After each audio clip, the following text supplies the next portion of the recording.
ओम नमो भगवते वासुदेवाय। कार्तिक महात्म्य का अध्याय 2।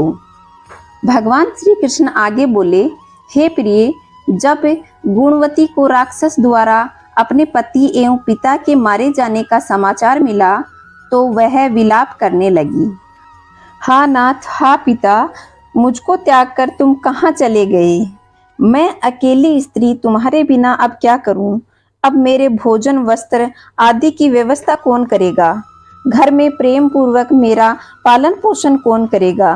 मैं कुछ भी नहीं कर सकती। मुझ विधवा की कौन रक्षा करेगा? मैं कहाँ जाऊंगी? मेरे पास तो अब कोई ठिकाना भी नहीं रहा। इस प्रकार विलाप करते हुए गुणवती चक्कर खाकर धरती पर गिर पड़ी और बेहोश हो गई। बहुत देर बाद जब उसे होश आया तो वह पहले की भांति करुण विलाप करते हुए शोक सागर में डूब गई।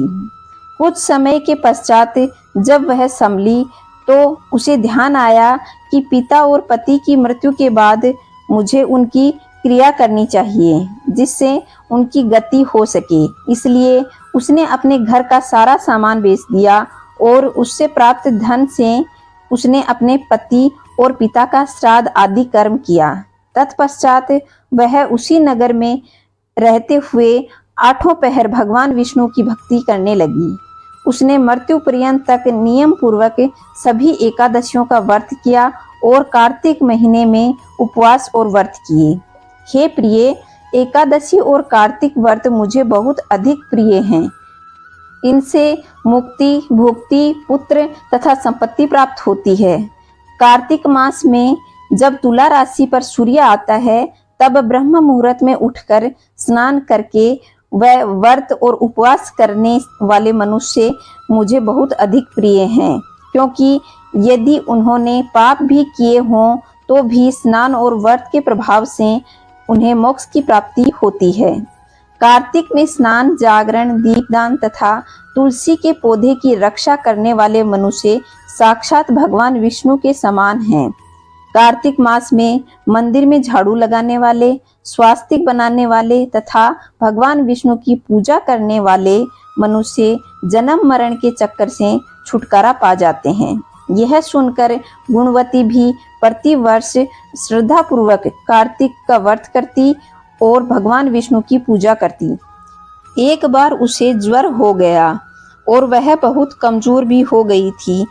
फिर भी वह किसी प्रकार गंगा स्नान के लिए चली गई।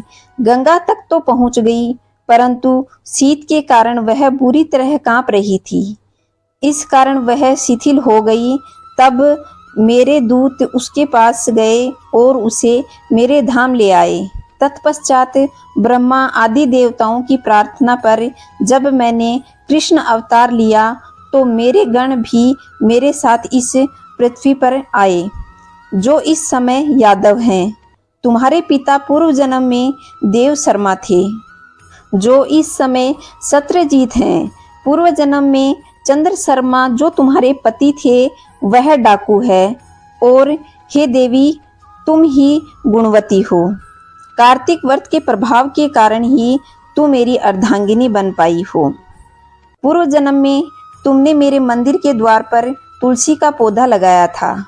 इस समय वह तेरे महल के आंगन में कल्प वृक्ष के रूप में विद्यमान है।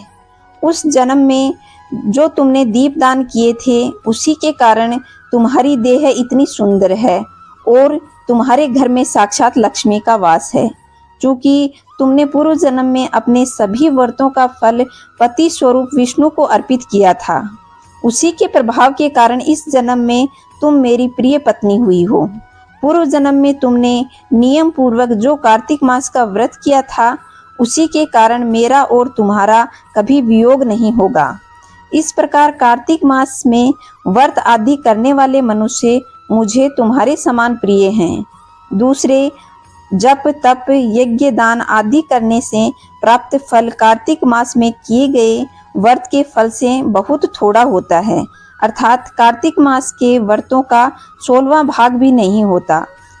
इस प्रकार सत्यभामा भगवान श्री कृष्ण के मुख से अपने पूर्व जन्म के पुण्य का प्रभाव सुनकर बहुत अधिक प्रसन्न हुई। तो दोस्तों यह था कार्तिक महात्म्य का अध्याय 2। इस अध्याय को सुनने के बाद में तुलसी जी की आरती और ओम जय जगदीश हरे आरती अवश्य करनी चाहिए। दोस्तों अभी तक आपने चैनल को सब्सक्राइब नहीं किया है तो चैनल को सब्सक्राइब कर लें, ताकि आगे आने वाले सभी अध्याय आपको नियम पूर्वक मिलते रहें। और अपने दोस्तों के साथ शेयर करें और कमेंट में जय श्री कृष्णा अवश्य लिखें।